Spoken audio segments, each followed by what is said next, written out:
están? Buenos días a todos quienes nos están mirando. Buenos días, Mariana, Paula. Buenos días acá también con Leonor y con Oscar. Bienvenidos a esta conversación, a este momento digamos, donde vamos a ver ciertos temas, vamos a conversar tranquilamente de estas materias. Vamos a hablar de compliance, esta es nuestra mesa de compliance. Vamos a tratar de hacer una conversación muy entretenida y para ello tenemos... bueno, muy buenos invitados, muy buenos compañeros en estas materias. Y quisiera primero presentarlos. Voy a partir por allá, por las cámaras. Tenemos a Mariana Gallegos. Ella es abogada, es socia de García Conde y nos acompaña desde México. ¿Cómo estás? Buen día, Mariana. Buenos días, Jorge. Hola, buenos días a todos. Muchas gracias. También tenemos con nosotros a Paula Di Princio. Ella es contadora y es socia, también es partner de Credis Latam. Desde Argentina también nos acompaña Paula. ¿Cómo estás, Paula? ¿Qué tal? Buenos días a todos. Un gusto y un placer estar participando de este gran panel. Excelente, gracias también. Y tengo aquí a mi izquierda a Leonor Herrera, bueno, abogada desde Chile, ¿cierto? Presidenta del capítulo chileno de Work Compliance. Muchas gracias también por estar acá, Leonor. Gracias a ti, Jorge. Buenos días. Y finalmente, ¿cierto? Dejé a Oscar, nuestro anfitrión, dueño de casa de Deloitte. Oscar Martínez, él es licenciado en Administración de Empresas, manager de Deloitte. Así que muchas gracias también, Oscar, por estar acá. Muchísimas gracias a ti por la invitación y bueno, muchísimas gracias a BGRC por la invitación y especialmente también al equipo de Deloitte que se encargó también de organizar. Buenísimo. Bueno, sin más preámbulos, yo creo que partimos con la conversación. Vamos a contar, esto nos costó mucho, ¿cierto?, definir temas, nos costó mucho establecer prioridades. Hay tantas cosas importantes y relevantes en las materias de compliance.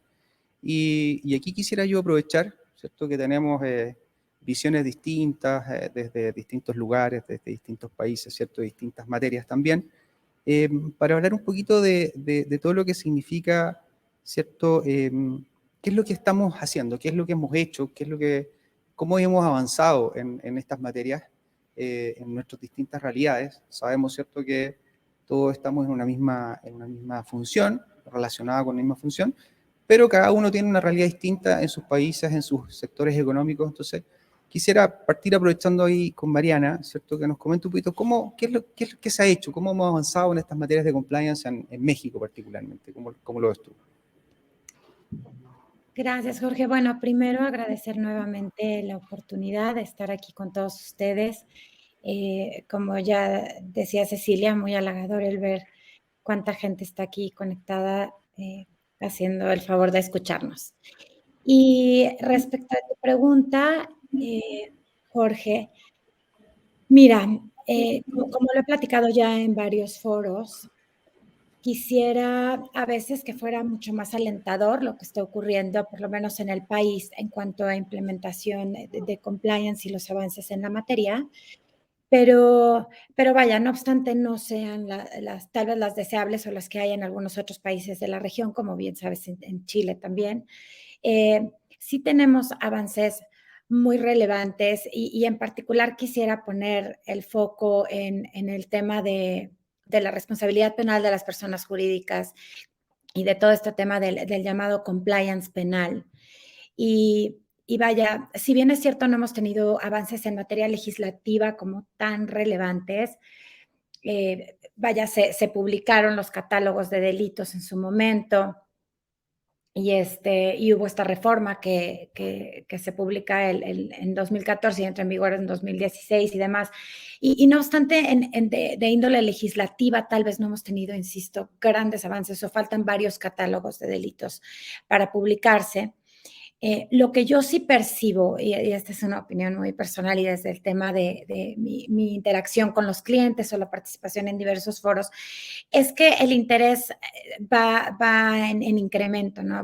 Y la cultura, esta cultura, por ejemplo, de prevención del delito o de anticorrupción o de implementación de políticas, procedimientos, sistemas de gestión de compliance.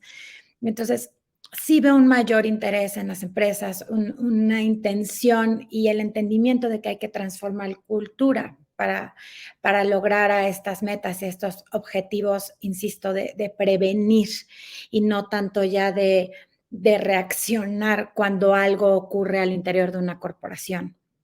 Entonces, sí veo avance en ese sentido, sí veo una cultura, insisto, por ejemplo, de prevención del delito, en la que de entrada, Jorge, y como ya varios deben saber, pues acá en México, y sé que en el resto de la región también ocurría, pues las empresas no podían delinquir, por ejemplo, ¿no? Y hoy sí se considera que una empresa puede cometer un delito, una persona jurídica.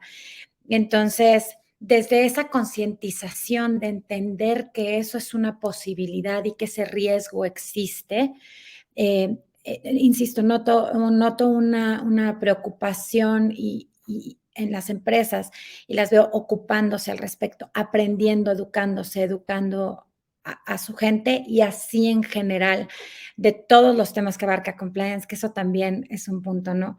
Si nos pusiéramos a ver cómo ha avanzado cada tema, pues es amplísimo, pero creo que seguimos caminando en general en la región con los retos que tenemos en la región y ya muy puntualmente dentro de las corporaciones, desde temas de presupuesto, de entender que sí es compliance, que no, que es un sistema de gestión, el acceso a herramientas tecnológicas, tanto que hay que entender al respecto, ¿no? Es un proceso que creo que está en ciernes tal vez, pero avanzando firme y fuerte, quisiera pensar. Leonor, aprovechando también, estamos más cerca, así que Sí. más rápido la pregunta también. ¿Cuál es tu visión en ese sentido también respecto de qué hemos avanzado, qué estamos haciendo bien también, cómo esto ha evolucionado acá particularmente? Yo me atrevería a decir que esa pregunta se puede abordar desde dos puntos de vista. Uno tiene que ver específicamente con lo que es la responsabilidad penal de las personas jurídicas y otro el que tiene que ver como con la recepción de la empresa frente a los movimientos que está realizando el legislador. Desde el año 2010, que bueno, en Chile tenemos responsabilidad penal de la persona jurídica, pero sabemos que fue una reacción frente a una solicitud, un requisito de la OCDE, y que por lo tanto no era necesariamente como algo que estaba buscando el legislador o el Estado de implementar dentro de Chile, sino que fue más bien una reacción. Y bueno, partimos con 3 delitos, ¿verdad? Posteriormente, como en el 2016, agregamos un cuarto porque estábamos siendo un poquito criticados, no tenemos mucha jurisprudencia, no tenemos aplicación práctica. Entonces, fue siempre como una reacción, me da la impresión. Pero me atrevería a decir que en los últimos 3 o 4 años Chile está teniendo como una explosión o una proliferación de normas asociadas a compliance que ya se alejan de lo que es solo la responsabilidad penal de la persona jurídica. O sea, no solo estamos hablando de que ahora tenemos más de, no estoy segura del número exacto, pero yo me atrevería a decir que tenemos alrededor de 30 delitos, por ejemplo, una cosa así.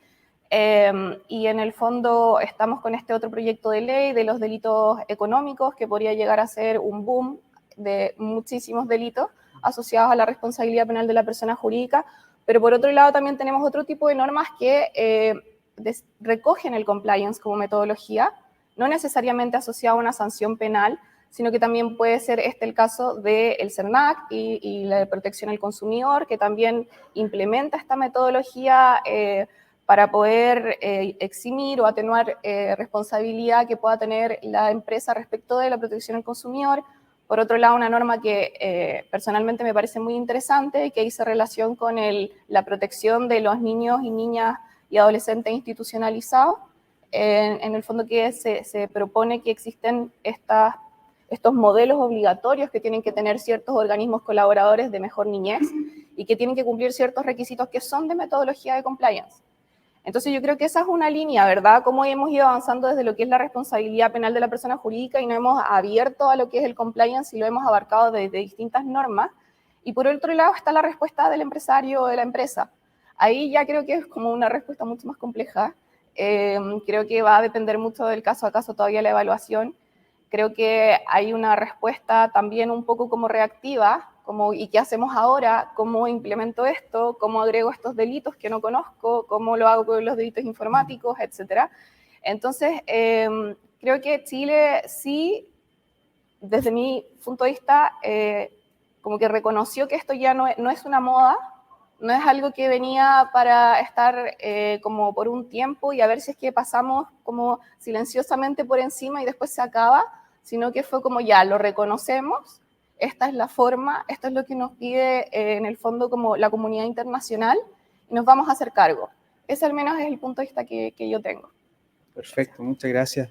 Muchas gracias. Y Paula, en Argentina, ¿en qué estamos? Sabemos que estamos muy cerca, pero a veces muy lejos de repente en algunas materias. Entonces, cuéntanos un poquito, ponnos al día qué está pasando en Argentina en esta materia. Bueno, en lo que es relativo a la responsabilidad penal de las personas jurídicas, nosotros tenemos una ley no hace tanto en comparación con los años que vienen mencionando ustedes, entró en vigencia en 2018 la ley que penaliza a las personas jurídicas por actos de corrupción y si bien la ley respeta o adhiere o sigue estándares internacionales de otras leyes, por ejemplo, está limitada lo que es la corrupción público-privada, no entre privados, y otra de los temas que adopta es promover, como decía Mariana, ¿no? Apuntar un poco a la prevención, que es premiar a aquellas empresas que tienen un programa de integridad implementado y que puedan evidenciar, en caso de cometerse un delito,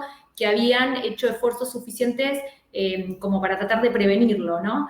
Y en este sentido, acompañando la ley, la Oficina Anticorrupción emitió lineamientos de cómo una empresa puede implementar un programa de integridad y ya sea una empresa más grande, una pyme, incluso se está sumando a las empresas públicas y a los organismos del Estado en este sentido, promoviendo que a pesar, en algunos casos como son los organismos del Estado, que no están incluidos en la ley porque la ley alcanza a las personas jurídicas privadas, con o sin participación estatal, pero que sean personas jurídicas privadas, se promueve, digamos, que vaya más allá del alcance de la ley, la promoción y la implementación de programas de integridad.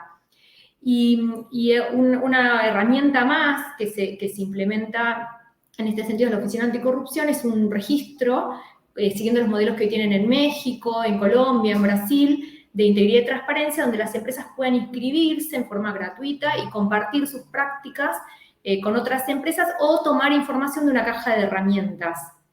Eso sería más que todo lo que es el fomento, la promoción de la implementación de programas de integridad que desde la ley tiene como enfocado el tema de anticorrupción, pero que, como veníamos mencionando, también va abarcando otras áreas, ¿no? Cada vez se hace más extenso. Y algo que me parece importante comentar, por lo menos que para nosotros es una novedad, es que después de 4 años de puesta en vigencia la ley, se ha dado a conocer en octubre, o sea, el mes pasado, que se firmó el primer acuerdo de colaboración de una empresa multinacional que se autodenunció por un hecho de corrupción. O sea, sería el primer caso que vemos acciones a nivel judicial de cómo se implementa la ley en este sentido. Todavía no hay muchos detalles porque está en proceso judicial, pero sí lo que el fiscal de la causa dio a conocer es que la empresa se autodenunció, que es una de las cuestiones que prevé la ley como beneficio para obtener después algún tipo de beneficio en la reducción de la pena, colabora activamente en la investigación y ya se ha comprometido a hacer tareas comunitarias, a pagar algunas deudas fiscales que tiene y a mejorar su programa de integridad. Y el otro tema importante que siempre ha sido un incógnita y que todavía estamos con eso es cómo se determina el beneficio indebido que obtuvo la empresa, ¿no? Que es algo muy abstracto y que la ley no entra en mucho detalle y es que se definió entre las partes la designación de un perito para calcularlo. Entonces, bueno, es algo que es nuevo, pero es la primera vez que ocurre y la verdad que lo vemos como un avance en lo que es la efectiva implementación y no solo tener la normativa. Excelente, la verdad que muy interesante, ¿verdad? Hay que estar muy atento ahí al avance de esos procesos. Bueno, y yo logro, digamos, abstraer de lo que ustedes comentan, que efectivamente estamos en un proceso de transformación. Y yo creo que ese, bueno, es el título, ¿cierto?, de esta canción y que claramente está, ¿cierto?, señalado por ustedes. Y en ese sentido, Oscar, ¿cómo tú has visto este proceso de transformación? Evidentemente, ¿en qué aspectos uno podría ¿cierto?, mencionar o visualizar esta transformación que evidentemente estamos sufriendo a nivel de compliance. Vale, perfecto. Bueno, muchísimas gracias por la invitación nuevamente y comentar un poco los disparadores. Yo creo que uno de los principales disparadores que nosotros tenemos a nivel de compliance es la presión regulatoria. Cuando hacemos el análisis vemos que se han promulgado leyes, mencionaban en el caso de México, en el caso local chileno, vemos que ha surgido diferentes normativas en materia de prevención de delitos, en materia de libre competencia, en materia de consumidor y finalmente en materia de protección de datos y privacidad. En ese sentido, es sumamente relevante destacar que más allá de esas presiones regulatorias, es sumamente adoptar una medida proactiva, es decir, cómo las compañías adoptan medidas suficientes para transformar y adoptar cada una de esas normativas y llevarlo a la cultura organizacional. Posteriormente, ¿qué es lo que estamos viendo? El uso de la tecnología. Vemos que la tecnología ha tenido un salto cuántico, ha sido sumamente importante en cuanto a la utilización de Big Data, Machine Learning, inteligencia artificial, y yo creo que el uso de la tecnología ha catapultado la transformación del compliance, es decir, cómo a través de la tecnología sirve para habilitar el compliance. Y finalmente yo creo que es sumamente importante destacar las presiones internas. Yo creo que la convergencia entre la segunda y la tercera línea de defensa juega un papel fundamental. Es decir, como segunda línea, que yo soy responsable desde la perspectiva de gestión de riesgo de cumplimiento y cómo yo voy a adoptar medidas proactivas para garantizar que no surja ninguna eventualidad a la compañía.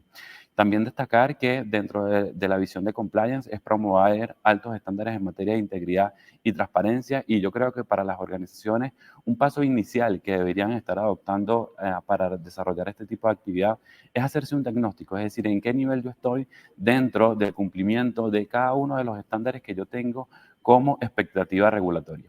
A partir de ahí, definir una hoja de ruta en función de las brechas identificadas y con eso desarrollar un roadmap lo suficientemente efectivo que te permita a ti avanzar a pasos agigantados. Entonces, si lo vemos desde un punto de vista abstracto o general o holístico, vemos que existen tres elementos principales. Lo primero son las presiones regulatorias, lo segundo, la utilización de la tecnología emergente y finalmente los desafíos internos que tiene la propia organización. Solamente para comentar, yo creo que la transformación de compliance ha sido un tema sumamente relevante. Cuando empezó la ley de responsabilidad penal de las personas jurídicas en el año 2009-2010, vimos que fue un tema nuevo y generó muchísimas complejidades. Sin embargo, hemos visto que ahora las compañías a nivel local, hablo del caso chileno, han visto que el compliance es un facilitador del negocio, es decir, que a través del compliance le promueven prácticas que permiten lograr la diferenciación de los competidores, pero adicionalmente dejar un mensaje claro a los diferentes stakeholders, es decir, cómo yo fomento una cultura de confianza que les permita a través de los diferentes estándares locales que se tengan e implementados en la organización, desarrollar prácticas que me permitan mantener la sustentabilidad del negocio. Entonces yo creo que en esa línea la transformación del compliance ha jugado un papel fundamental. Muchas gracias, Oscar. Leonor, en ese sentido, la transformación, ¿cómo la has vivido tú también? ¿Qué es lo que has observado en términos de ese elemento? Creo que todos coincidimos en que estamos en una transformación, efectivamente, y que los factores que señala Oscar son clave. Yo me atrevería a agregar, para no repetir lo mismo, también para mí siempre ha sido importante el rol que tiene la sociedad o la comunidad dentro de las presiones que genera para el cumplimiento de las normas por parte de las empresas o organismos estatales en el caso de que se llegara a aprobar la ley, por ejemplo, de delito económico. Creo entonces que tenemos que considerar ese cambio tanto tecnológico como de mentalidad y un poco que tiene que ver como con el cambio generacional y las distintas expectativas que tienen las distintas generaciones. Ya no creo que sea lo mismo lo que está esperando una persona que actualmente tiene 60 años y está en un directorio que lo que tiene un consumidor de 15 años. Creo que empieza a haber como una crítica social también o una exigencia social respecto de las empresas que antes no existía. Antes simplemente uno aceptaba que las empresas pudieran cometer delitos o hubieran abusos, existieran abusos y simplemente era así y era normal. Y era casi algo que uno como que aceptaba como parte de su día a día. Actualmente yo creo que ya no es tan así. Y creo que eso también es un impacto en la transformación del compliance, porque el compliance se transforma en esta herramienta que no es solo cumplimiento de normas, sino que es como la empresa toma sus propios principios, sus propios valores, escucha a la comunidad, empieza a visualizar cuáles son los problemas que está generando en su entorno con los distintos grupos de interés y se hace cargo. Entonces creo que eso es parte de la transformación también del compliance. O sea, ahora no solo yo voy y tengo un modelo de prevención de delitos y cumplo con la ley. ¿Cómo llego más allá? ¿Cómo soy ético y responsable? Creo que eso también es una forma de verlo como una transformación del compliance, o al menos como yo lo he estado viendo. Y el tema de la tecnología lo encuentro clave. O sea, yo creo que la tecnología es un desafío grande, porque, por ejemplo, yo soy abogada, entonces yo no me formé con tecnología, ya ni siquiera aprendí a usar Excel en la carrera. Entonces, en el fondo, como que uno va teniendo como estos nuevos desafíos que van surgiendo y que son esenciales. O sea, ya no puedo dedicarme a compliance sin no saber usar Excel. Como que en el fondo creo que eso también es parte de la transformación y porque van naciendo estas nuevas herramientas que nos permiten mejorar y también nos crean nuevas dificultades y también generan nuevas situaciones que son confusas y quizá un poco como viciadas, a las que el compliance también va a tener que enfrentar en algún momento y tomar ciertas decisiones. Creo que eso sería más o menos lo que yo me atrevería a decir de la transformación. Muchas gracias. Esta es la mesa más honesta, ¿eh? Yo quiero confesar también que yo también soy un usuario a nivel de Excel, así que no hay problema. Así que no te sientas mal. Bueno, lo escucho y la verdad que tú mencionabas desafíos. Yo creo que la palabra clave aquí son los desafíos que se nos vienen adelante. Y ahí, Mariana, me gustaría saber desde el punto de vista de los desafíos que tú visualizas o lo más relevante en términos de desafíos para la función, para quienes estamos en este tema del compliance. ¿Qué es lo que tú visualizas como parte importante de estos desafíos que tenemos en adelante? Mira, Jorge, primero, bueno, creo que insisto, más bien confirmo lo que dices, el tema y lo que dicen todos, estos desafíos que tenemos todos los que hacemos compliance, ya sea desde los consultores, como bien mencionas, los compliance officers, la dirección de las empresas, etcétera. Y lo que identifico con mis clientes es que los veo como jugando con muchas bolas en el aire, ¿no? Con muchas cosas que hacer, muchas cosas que implementar. Incluso veo empresas aprendiendo de verdad, empresas pequeñas aprendiendo a evaluar riesgos dentro de la corporación y ver cómo paliarlos, cómo atajarlos. Entonces, creo que lo que empieza a requerir de nosotros como consultores, en particular de las personas que tienen la posición a cargo del compliance, como son los compliance officers, tienen una serie de habilidades relevantes a desarrollar, que son muchísimas y les cuento que en la preparación a esta conversación pues estaba buscando cuáles eran los skills requeridos, las habilidades requeridas de un oficial de cumplimiento y de verdad que son muchísimas, muy variadas, muy complejas varias de ellas, pero resaltando las que yo consideraría más relevantes en este momento, es primero creo que el compliance officer debe tener una gran habilidad para influenciar a otros, para hacer llegar el mensaje a todos los rincones de la corporación, pero en particular hacerlo llegar y sensibilizar al directorio de la corporación. Creo que esa habilidad de transmitir ideas, de comunicar, de compartir, e insisto, de hacer ver la importancia y la trascendencia de la implementación de un sistema de gestión de compliance es la habilidad de habilidades, o vaya, no poniéndolas en nivel de importancia, pero sí poniéndola como una habilidad sumamente relevante. Y de ahí otro desafío, pues esa habilidad de conectar con la gente, ¿no? El compliance officer debe ser capaz de encontrar las maneras de conectar con la empresa, porque es una realidad, no somos las personas favoritas dentro de la empresa. El compliance no es el tema favorito, no somos un área back office, bueno, que no debería ser tanto, deberíamos estar sentados siempre en las mesas en las que se toman las decisiones, pero no somos un área que va a generar dinero de manera inmediata al menos, ¿no? Entonces siempre hay cierta reticencia en nuestras opiniones, a lo que queremos implementar, a lo que queremos permear dentro de la corporación para lograr esa prevención. Entonces, pues sí hay que aprender otras formas alternativas de cómo conectar con la gente dentro de la corporación. Otro punto que ya lo han mencionado aquí todos y que sí lo tengo que mencionar de nuevo, es esta habilidad que tenemos que desarrollar todos de abrazar la tecnología, de abrazar las herramientas tecnológicas.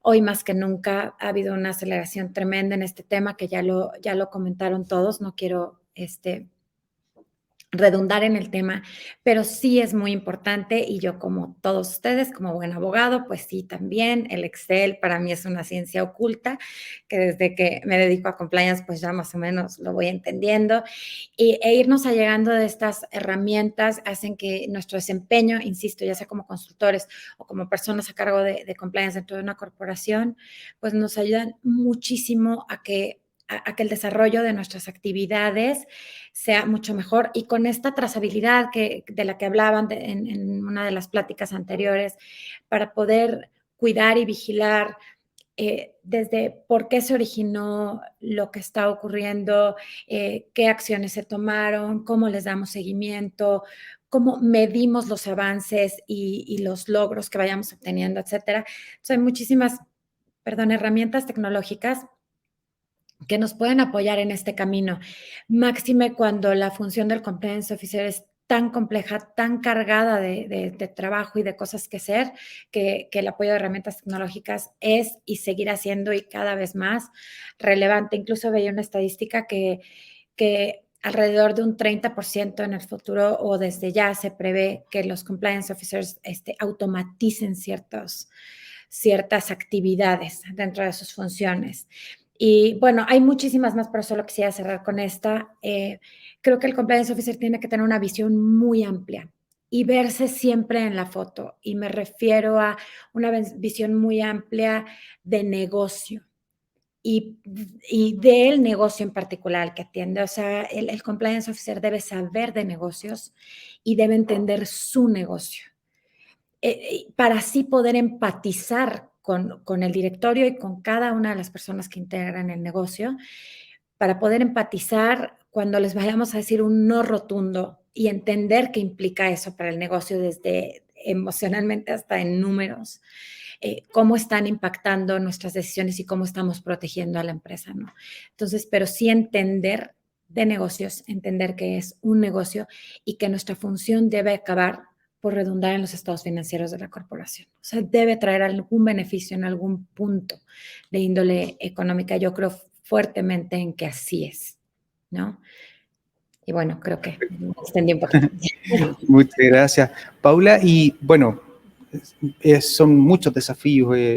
Otro tema que siempre nos plantean, bueno, hoy día, y tal como Leonor lo mencionaba, ¿cierto? Esta función de compliance, ¿cierto? Está teniendo cada vez un alcance mayor.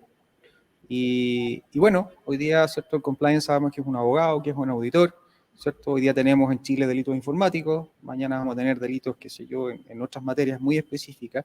¿Qué otro factor, la especialización? ¿Cómo tú crees que ese factor también podría ser un desafío relevante también en estas materias?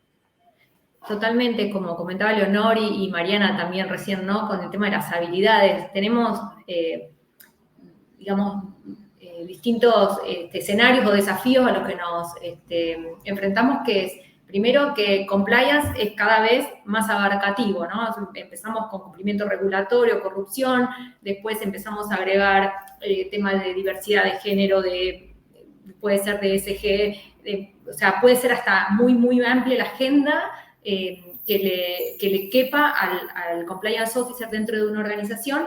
Sumado a ello,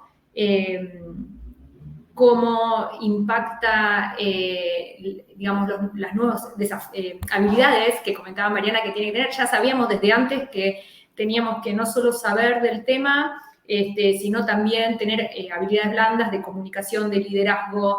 Digamos, es como que cada vez el checklist para completar es más largo. Y creo que acá la base está en dos aspectos. Cómo podemos cubrir este panorama tan amplio al cual nos enfrentamos y es a nivel interno, desde la oficina de cumplimiento, digamos, desde compliance, es tener equipos multidisciplinarios, ¿no? Gente que pueda enfocarse en distintas temáticas y que sea especialista. Eso por un lado. Y por el otro lado, si mi estructura, mis recursos como organización no me permiten tener una estructura así diversificada, es trabajar en conjunto con las otras áreas de la empresa, porque también como comentábamos en los paneles anteriores, esto es una responsabilidad que es de cada persona de la organización dentro del metro cuadrado que ocupa, tiene cierta responsabilidad en lo que es la gestión de riesgos, el compliance, el control interno. Entonces, como oficiales de cumplimiento, está bueno involucrar a personas de otras áreas que tengan distintas profesiones, que ocupen distintos cargos y dejar de ser compartimentos estancos para formar equipos multidisciplinarios. Porque en definitiva, digamos, como directorio, al directorio lo que le importa es la visión completa de la empresa, no desde el punto de vista de seguridad, desde el punto de vista de compliance, sino es el riesgo en general y cada uno mirado desde su óptica o aspecto. Así que el desafío me parece que es ese, ¿no?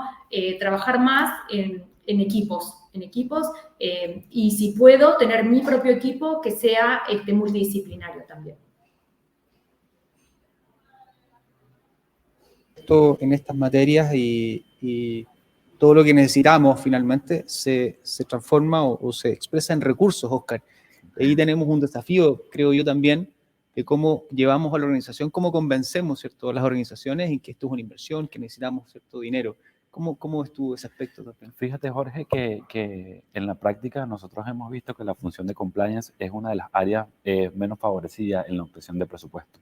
Cuando hacemos el análisis y verificamos las partidas presupuestarias de cada una de las áreas, vemos que la función de compliance no tiene el otorgamiento de recursos necesarios para llevar a cabo su función.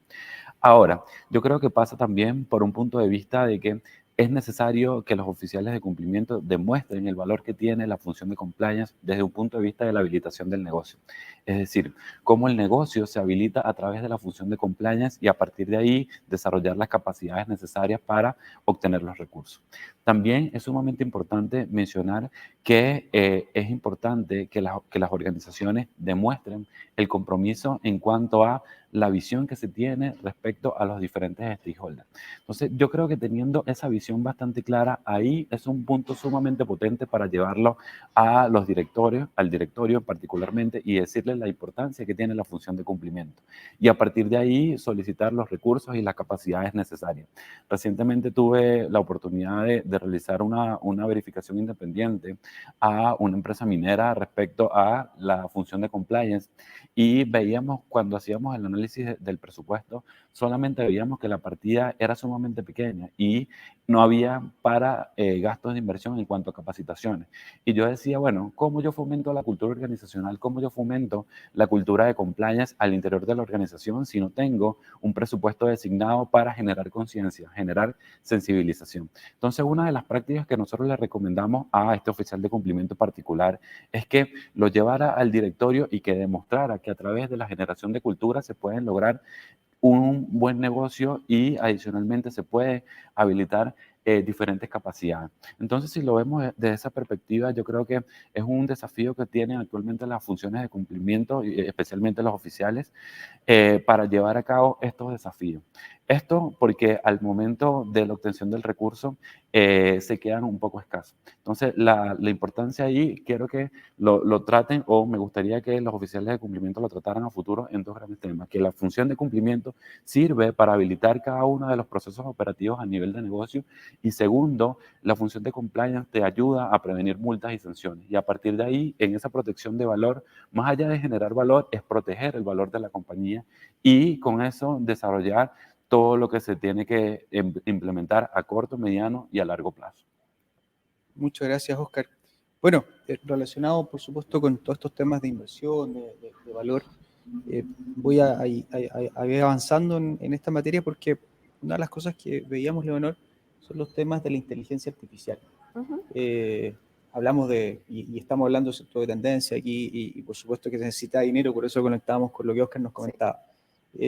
hoy en día la inteligencia artificial está, ¿cierto?, en boca de todos y estamos hablando de todo ello. ¿Cómo crees tú que la inteligencia artificial va a favorecer, va a aportar, ¿cierto?, a nuestra función de compliance? Bueno, yo creo que ni siquiera sabemos en cuántas áreas de nuestra vida, en el día a día, está afectando la inteligencia artificial. No somos conscientes todavía de ese nivel. Entonces lo vemos quizá a veces como algo un poco lejano o lo vemos como algo de ciencia ficción, pero en realidad la inteligencia artificial no necesariamente es un C-3PO o la nave de Wall-E, ni tampoco Terminator, sino que simplemente nos puede ayudar a automatizar sistemas, a tomar decisiones más precisas, a economizar procesos y además a que las personas que tenemos que tomar las decisiones y las personas que tenemos estos desafíos grandes que tienen que ver con la transformación cultural, con el plantearle al directorio, por ejemplo, ¿por qué necesito más presupuesto? O por qué esta decisión que estamos tomando es una decisión que nos podría llevar a cometer un delito, por ejemplo. Eso no lo va a hacer la inteligencia artificial. Actualmente no es que hablemos de compliance y digamos como, bueno, vamos a invitar un robot a las reuniones y el robot va a leer la cara de todos los directores y entonces nos va a dar la respuesta. De hecho, igual podría llegar a ser una idea, ¿no? Como que fuera y con las cámaras uno midiera y empezara como a ver las respuestas faciales que tiene cada una de las personas que está participando en una reunión y decir como, ah, sí, por aquí va, ¿ya? Como esa inteligencia emocional que algunas personas tienen más desarrollada que otras, lo podríamos mega superpotenciar. Pero como no queremos atentar contra los derechos humanos todavía, lo que podemos hacer es entender estos procesos de inteligencia artificial como una herramienta que ya la vemos aplicada en los software, por ejemplo, de control, porque yo leía y claro, en las Federal Sentencing Guidelines de Estados Unidos, que son las bases del compliance prácticamente, o una de las bases del compliance más antigua, habla de la importancia del control interno y de un monitoreo continuo, ¿verdad? Nosotros no existe el compliance sin monitoreo, porque no es un compliance efectivo. Y esta automatización puede ser clave en ese monitoreo. Pensemos en una empresa grande, porque claramente estamos hablando un poquito más como de presupuesto, pero pensemos en una empresa grande que tiene mucho movimiento y que tiene que en el fondo hacer una revisión de a qué le está realizando pagos, por ejemplo, a sus proveedores en relación a la FCPA, ¿ya? Y tenemos que hacer una comparación con las listas de prohibiciones y sacamos en un día 500 match. Supongamos que no tenemos el equipo suficiente, entonces en semanas tenemos miles de match. Y yo lo digo porque yo lo he visto, ¿ya? Y es como, toma, ahora hay que arreglar esto ayer y dime cómo eliminamos todos estos match porque estamos en riesgo. No se puede, es humanamente imposible. Y ahí es donde entra la inteligencia artificial. La inteligencia artificial lo que viene a generar son procesos que humanamente son muy difíciles de realizar o imposibles de realizar. Y obviamente podemos entrar en detalles de que existen distintos tipos de inteligencia artificial, no hay solo uno, ¿verdad? Tenemos distintos niveles con distintos como capacidades, objetivos, etcétera, pero hablemos en términos generales. Y claro que está este ejemplo que es el más típico que tiene que ver con KYC o prevención del lavado de activos y que tiene que ver con utilizar software que de cierta forma leen estos patrones y los patrones de conducta te van generando alertas, que tú puedes ir nivelando los riesgos, todo lo que se tenía que hacer manual y que en algunas empresas todavía se hace manual, con un Excel, generalmente, ¿ya? Entonces, si bien Excel es maravilloso, también esas personas que tienen que invertir todo ese tiempo y que es una inversión de la empresa también, esas personas que trabajan ahí, podrían analizar otro tipo de patrones o podrían intentar entender, a ver, ¿cómo puedo mejorar esto? ¿Cómo mejoro este sistema? ¿En qué me estoy equivocando? Ya creo que esa es una línea. Y la otra línea que encuentro interesante y que leí la otra vez o escuché la otra vez, tenía que ver con la idea que tenía una empresa de, porque cuando hablamos de inteligencia artificial hay que entender que estamos hablando de grandes cantidades de datos, ¿ya? Mucha data que yo proceso y obtengo un resultado. Entonces decían, voy a obtener la mayor cantidad de jurisprudencia posible respecto como de ciertas materias en particular, y luego entonces voy a entender el comportamiento, por ejemplo, delictivo de una empresa. Entonces, supongamos que yo quiero prevenir el lavado de activos de nuevo, que igual es más complicado porque tiene todos estos delitos base, etcétera, pero quedémonos como en eso general. Y digo como voy a tomar toda la jurisprudencia internacional que encuentre y la voy a procesar. ¿Qué tienen en común estas empresas que crearon estos casos, que provocaron estos casos? Y a lo mejor puedo generar algún tipo como de patrón y análisis que me va a permitir, a ver, tienes una alerta, este proveedor es más riesgoso que este otro, porque este proveedor trabaja en la República del Congo, donde lamentablemente hay esclavitud y hay trabajo forzoso infantil, ¿ya? Que es como en el caso de que en algún momento se acusó como a las empresas de tecnología, como a Mac, Dell, Microsoft, Apple, etc. Entonces, perdón, ya dije Apple, pero en el fondo, cuando yo leí eso y miré mi computador, dije como, wow, ¿qué pasa si de verdad mi computador lo hizo un niño que es esclavo? Entonces, como que creo que de cierta forma estas tecnologías sí o sí van a tener que ir de alguna forma siendo reconocidas por las empresas, independiente de que yo entiendo que van a haber cambios de presupuesto, pero hay empresas que lo pueden pagar y que tienen que entender que finalmente son las decisiones humanas, y ahí está lo que estaban hablando recién, de la importancia de, por ejemplo, en el caso del compliance officer que está dentro de la organización, que tiene que tomar un montón de decisiones de distintos tipos, con cierta cantidad de información que a veces supera o a veces es muy limitada. Entonces, esto va a ser una inversión que va a traer también va a ser una recompensa finalmente, porque las decisiones van a poder ser tomadas de mejor forma, porque van a tener mayor precisión. O sea, va a ser un algoritmo quien tome la decisión como previa, por decirlo de alguna forma, y no un ser humano, y eso permite que haya mayor precisión, y que cuando uno se dé cuenta que está cometiendo errores porque el algoritmo te lo dice, como en el caso de Amazon, cuando empezaron a leer currículum y empezaron a tratar de encontrar, como tenían tantos currículum, querían que sus procesos de selección fueran a través de estos algoritmos, y se dieron cuenta con data de hasta 10 años anteriores que solo contrataba hombres. Y estuvieron invirtiendo un montón de plata o de dinero en encontrar la falla. Como, ¿por qué solo estamos contratando hombres? ¿Por qué nuestro algoritmo es de este nivel de discriminación? Y no lo lograron. Y tuvieron que eliminarlo, porque no lograron entender por qué el algoritmo funcionaba así. Y eso venía de la data, claramente, o había algo humano de por medio. Pero no, en el fondo lo que yo quiero llegar es como la tecnología tiene millones de peligros y riesgos también, que eso también va a ser compliance. ¿Cómo lo hacemos para evitar estos riesgos? De hecho, ya vi que existen como empresas que tienen algoritmos para identificar algoritmos discriminadores.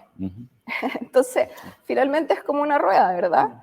Y yo creo que eso también tiene que ver con la transformación del compliance, cómo invertimos nuestros recursos, y nuestro recurso también tiene que ver con nuestro conocimiento, nuestra capacidad de decidir, como con las personas que trabajamos, y finalmente, para no alargarme más, tiene que ver con el reconectar el contacto humano, porque yo creo que nosotros hemos perdido tanto eso a través de lo que tiene que ver con la tecnología, que claro, uno se imagina que porque vamos a tener más tecnología vamos a estar pegados al computador, pero a lo mejor ese tiempo que yo invertía estando pegado al computador, lo voy a poder invertir en conversar con mi equipo, en conversar en una investigación interna, en estar con la persona que está al lado mío, que da lo mismo que sea un compañero de trabajo.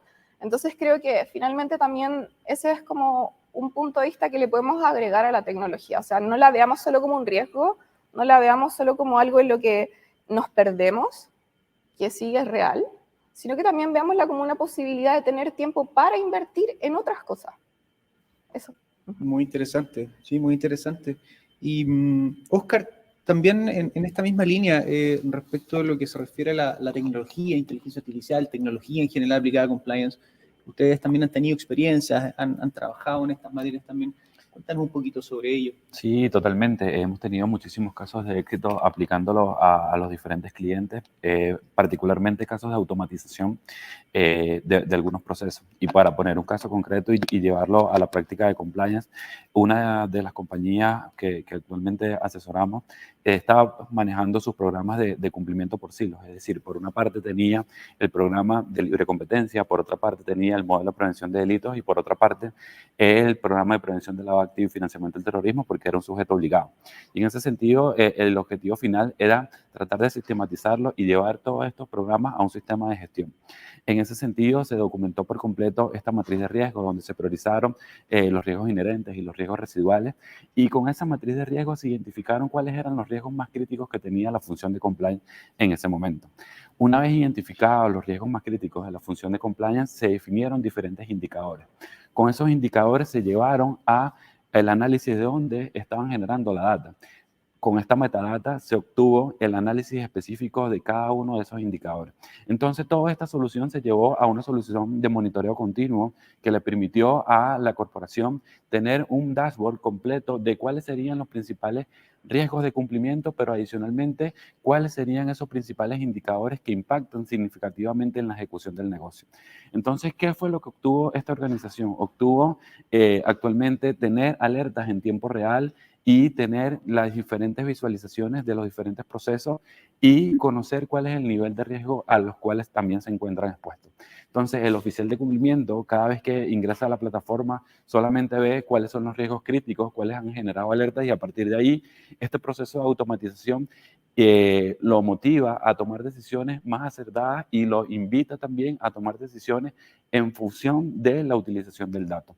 Adicionalmente, y como valor agregado, esta solución de monitoreo se conectó al directorio, y cada una de las sesiones, más allá de ir a presentar en presentaciones, en PowerPoint, el directorio solamente se conecta a la solución de monitoreo continuo y les permite conocer cómo están las denuncias, cómo están las investigaciones, cómo estoy respondiendo al proceso de donaciones, y adicionalmente con esto les permite tener una visión integral de cómo está gestionando la función de cumplimiento cada uno de los riesgos. Sin duda, y si lo vemos a gran escala, es un proyecto bastante innovador y bastante fructífero, pero los resultados que se generaron fue disminuir la capacidad operativa. En vez de ir a analizar y probar control por control, testear control por control, esto te lo lleva esta solución de monitoreo continuo. En definitiva, otra ventaja que obtuvimos en la realización de esto fue el impacto en los costos. Más allá de tener 3, 4 recursos que están allí realizando el trabajo operacional, la solución de monitoreo continuo te permite a ti tener la visualización y desarrollar y desplegar cada una de las capacidades. Adicionalmente, en otros procesos de automatización hemos visto análisis transaccional. También integramos diferentes indicadores y diferentes patrones inusuales de comportamiento que permiten detectar de forma oportuna cualquier tendencia o comportamiento irregular. Y con esto tomar decisiones acertadas y irse a lo medular. No solamente tomar el universo, sino decir, bueno, ¿qué es lo que me está afectando la función de compliance? ¿Cuáles son aquellos impactos que tienen desde el punto de vista de riesgo alto? Y a partir de ahí desplegar cada una de las capacidades. Entonces, si lo vemos desde un enfoque bastante transversal, vemos que la utilización de la tecnología y la utilización de la Big Data en particular es un elemento fundamental para desplegar cada una de las capacidades de la función de compliance. Y la sugerencia y la recomendación es que, como comentaba Mariana, es que abracen la tecnología. La tecnología está dispuesta para ser utilizada y para garantizar que esto se permita optimizar los beneficios en mejores tiempos. Entonces, si tengo que comentar algo adicional, es que la tecnología está a disposición de los oficiales de cumplimiento, pero adicionalmente es importante que los equipos, a través de estos equipos multidisciplinarios, vean el valor que tiene y a través de eso desplegar cada una de las capacidades para desarrollarlo. Perfecto, muchas gracias, Óscar. Mira, bueno, el tiempo se pasa volando, la verdad que este es un tema tan interesante y no, seguramente nos van a quedar muchas cosas en el tapete, pero bueno, tendremos una siguiente mesa en algún otro minuto. Me gustaría, bueno, agradecer la participación, pero también pedirles que nos entreguen, ¿cierto?, una última reflexión, una última opinión a ¿cierto?, nuestros participantes, a Paula, Mariana, ¿cierto?, Leonor y Óscar, para que nuestra audiencia, la gente que nos está mirando, se quede, ¿cierto?, con esta reflexión. Paula, me gustaría partir contigo, por favor, cuéntanos y danos tu reflexión, digamos, de cierre, por favor. Bueno, muchas gracias. Mira, una de las cosas que quiero retomar un poco de todo lo que estuvimos hablando y que por ahí no andamos tanto es en tema de qué pasa con las pymes, ¿no? Con las pequeñas empresas que están subiendo esta ola, ¿no? En esta evolución de compliance que veníamos hablando, ¿qué pasa con ellas? Por ahí miran lo que hacen las grandes empresas y les parece como imposible, ¿no? Entonces, un poco, bueno, por lo menos en Argentina el 90% de las empresas son pyme y generan el 70% de la fuente laboral, con lo cual son un actor muy importante no solo por lo que ellos producen, sino que también porque forman parte de la cadena de valor de las grandes empresas. Entonces, para ellas, ¿no? Y también para las grandes empresas, la reflexión final es llevarse una pregunta en base a lo que estuvimos viendo, ¿no? Es como una pregunta para responderse si hay un oficial de cumplimiento o para llevar a los dueños de las empresas al directorio, es cuál es mi estrategia a largo plazo de sostenibilidad de la empresa, ¿no? El concepto de empresa en marcha. ¿Cómo quiero, o sea, cuál es mi estrategia para seguir funcionando como tal? ¿Cómo quiero ser? ¿Qué acciones estoy tomando hoy para asegurarme que con el nuevo modelo de negocio que ha venido evolucionando yo pueda seguir en el mercado, ¿no? ¿Por qué? Porque en definitiva estas reflexiones que yo haga hoy, cómo me piense hoy, son las que me van a generar estas oportunidades de negocio a futuro y permitir que mi empresa siga existiendo y con una buena imagen, ¿no? Que es lo que más nos importa, la reputación que tengamos. Mariana, por favor, tus palabras de cierre. Bueno, uno es redundar un poco en lo que decía Paula. Definitivamente creo que es desafiante, es retador, en particular para las pymes, es algo que se conversa, bueno, de lo que hablamos muchísimo en muchos foros de las pymes y MIPYMES, al igual que ustedes, Paula, nosotros acá en México tenemos un porcentaje altísimo de empresas que son pymes, entonces son las que a fin de cuentas tal vez están moviendo al país. Entonces, bueno, dejar el mensaje de es retador, es desafiante, por supuesto, pero no imposible. Y quisiera retomar un poco lo que dijo Oscar, que me gustó mucho. El compliance es para proteger el valor de la compañía. Me gustó mucho eso.